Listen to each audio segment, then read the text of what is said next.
Estamos aqui hoje no segundo dia do Hi-Fi Show 2025 com Ana Cristina Carrasco, professora no NESAD, Politécnico de Leiria. Muito bem. E autora do livro Introdução ao Som para Artes e Audiovisual.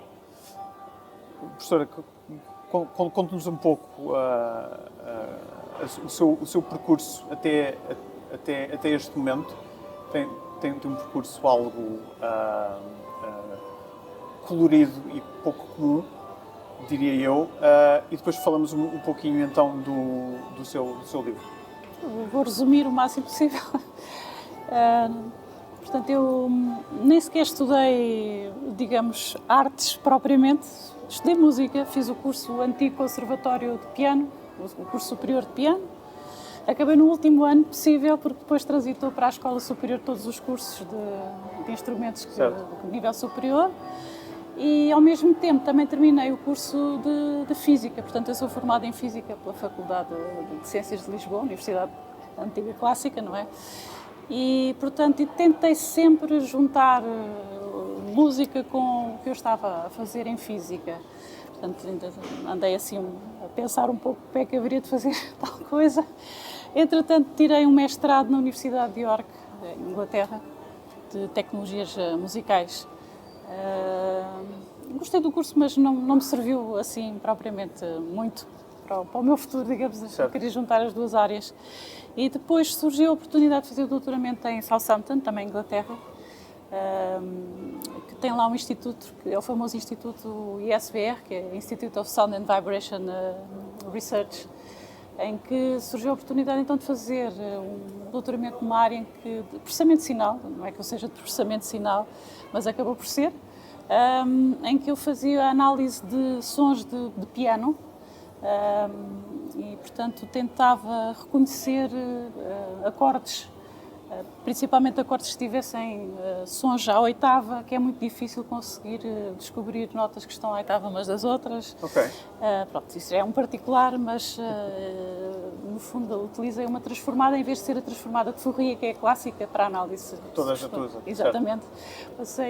Tentei usar uma transformada de Karunan-Loew para fazer esse e funcionou bem? Para aquilo que eu que eu estava a fazer o trabalho, funcionou bem e pronto, tive um bom resultado, mas pronto, não apliquei mais. Tenho uma ideia até hoje de tentar aplicar essa transformada em alguma coisa, mas preciso de encontrar parceria para conseguir fazer o trabalho em si. Ou seja, em termos de aplicação prática em equipamentos de reprodução de som ou não necessariamente? Síntese sonora, estou a pensar em síntese sonora fazer esse trabalho. Muito bem. Bem, entretanto, fast forward para agora e para Portugal. Sim, exatamente. Dei aulas, quando vim passei a dar aulas na Católica e depois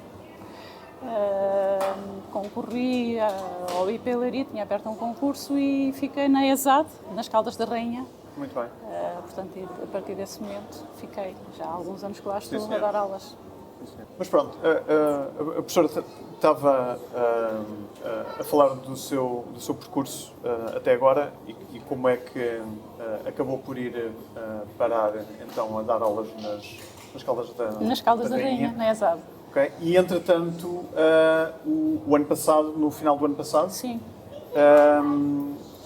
Produziu este livro, que acaba por ser também um manual de apoio para o seu próprio curso, digo eu, exato. Que é a Introdução ao Som para Artes e Audiovisual. Sim. Quando decidiu deitar mãos à obra para isto, foi porque não encontrou no mercado nada que achasse que fazia sentido?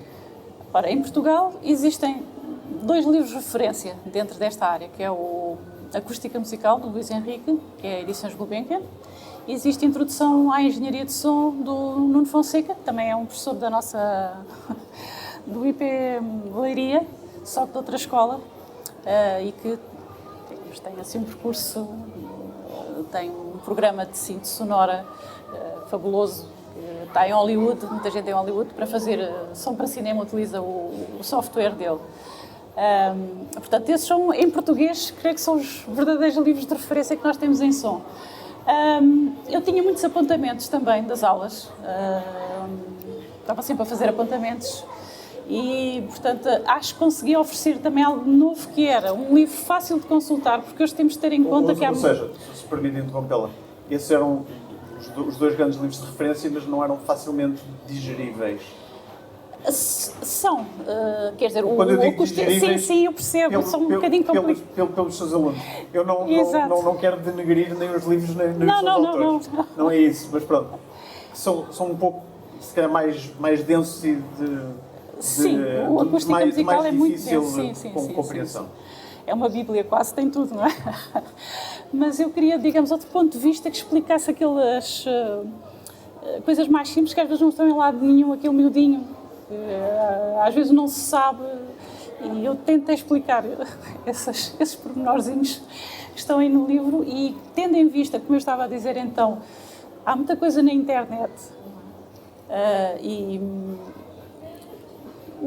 a paciência talvez para consultar livros se tenha esgotado por parte dos alunos. E na internet às vezes também é muito confuso, há muita coisa. Eu tentei condensar em algo que fosse um misto.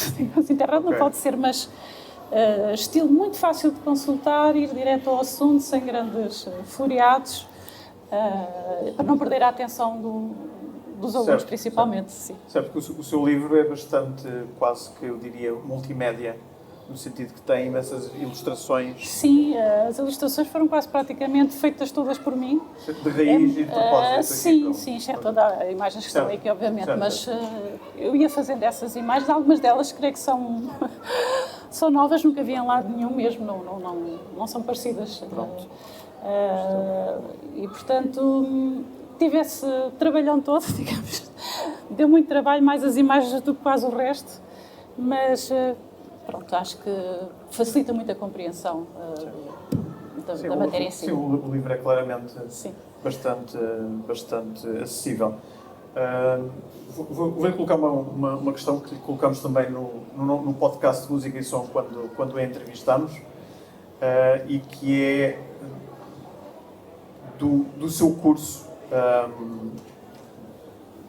O que é que normalmente os seus alunos gostam mais e gostam menos, e por outro lado têm mais dificuldade ou menos dificuldade, pode não ser a mesma coisa em termos de abordagem ao curso? Por dificuldade, é sempre tudo tem a ver com matemática? Sim, ficam logo em pânico, porque a maior parte dos alunos são alunos que não vão da área de ciências, vão da área de humanísticas. Sim. Isso, agora vem para aqui contas e mais não sei o quê. Mas, tirando isso, eu acho que o mais difícil de entender é a diferença entre o que é tempo e frequência, domínio do tempo, domínio da frequência, fazem muita confusão com os gráficos e perceber se estão de um lado, se estão do outro. E os efeitos também, se os efeitos são no tempo, se são na frequência, ficam um pouco confusos com essa parte. Okay.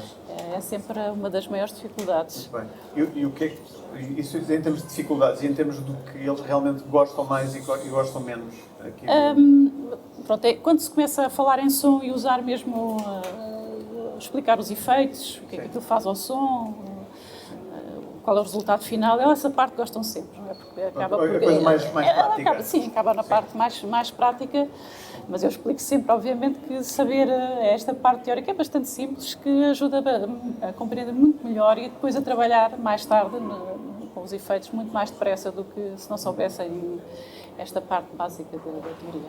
Ok, muito bem. Não sei se aqui do vosso lado têm alguma questão para colocar à professora ou alguma coisa. De qualquer forma, como eu disse, há uma entrevista bastante mais extensa no podcast de Música e Som que podem consultar. O livro irá estar também, portanto, ele sendo um livro criado para ambiente escolar, mas é um livro perfeitamente interessante para o utilizador final que gosta de música e de alta fidelidade e tudo isso. Ele está disponível para ser adquirido? É isso que eu estava a dizer. Sim, não, eu vendo, obviamente, se contactarem a Kamikatsu, a empresa de som, em princípio nós fazemos esse... Sim. Portanto, é Kami Edições. Kami Edições pertence à Kamikatsu, também, que é a alta fidelidade. Ok. E, portanto, aí não há problema. Podem contactar, não propriamente diretamente com o livro, mas queremos fazer, ainda não fizemos. Ok, mas haverá sim, ainda durante este ano um sim. website onde será possível Sim, adquirir exatamente, o livro? Ok, É possível isso. muito bem. Os que vieram aqui não ficarem também sem perceber o que é que eu para aqui falei. Portanto, eu falo em genérico da física do som, representação de sinais, que é onde eu digo que depois os meus alunos têm mais dificuldade em perceber o que é o domínio do tempo, o domínio da frequência, fazem bastante confusão com isso. Sons complexos. O espírito aqui da questão é quando eu, digamos, percebo o que é um som puro, em som. Falo nos sons complexos, os primeiros, chamemos-lhe assim, que são os sons harmónicos. Comprei uma lei, digamos. E, portanto, quando eles depois compreendem este tipo de sons, são muito fáceis de perceber. Eu considero que sim.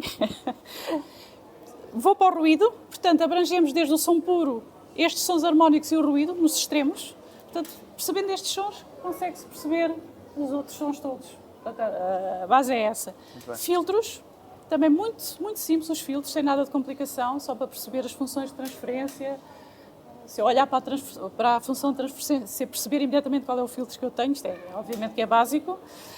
Isto depois para ir então aos efeitos e à conversão de sinais. Portanto, é essencial perceber a conversão de sinais, que eu estou com sons analógicos, portanto, sai daqui do microfone, sai um som analógico, perceber como é que eu consigo pôr os sons analógicos dentro do computador e depois como é que eu os passo novamente cá para fora, para as colunas de som, ou para os alto-falantes, seja o que for, para entender todo esse processo, os fecheiros, os formatos, essas coisas todas. Na psicoacústica explico brevemente como é que funciona o ouvido humano, também para perceber o que é que são as curvas de Fletcher, algo que é essencial para toda a gente que gosta de som e que vem aqui também ao Deus. Certo. Perceber como é que funciona o ouvido humano.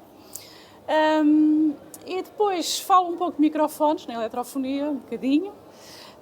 E tenho aqui depois um capítulo que é difusores, que não está praticamente em quase livro nenhum, assim explicado como eu tenho, que eu creio que de certa maneira, não é que seja, ninguém inova nada, mas a maneira como eu explico o processo para se construir um difusor, principalmente os 2D, tem algo um pouco de novo. Portanto, eu arranjo um processo em que tenho duas escolhas da maneira de construir os difusores. Portanto, por isso eu integrei também aqui esta parte dos difusores, que é bastante, como eu digo, raro aparecer em algum livro de som. Pronto, era este resumo já agora que eu queria fazer para, pelo menos, as pessoas estarem a par do que aqui está. Muito obrigado.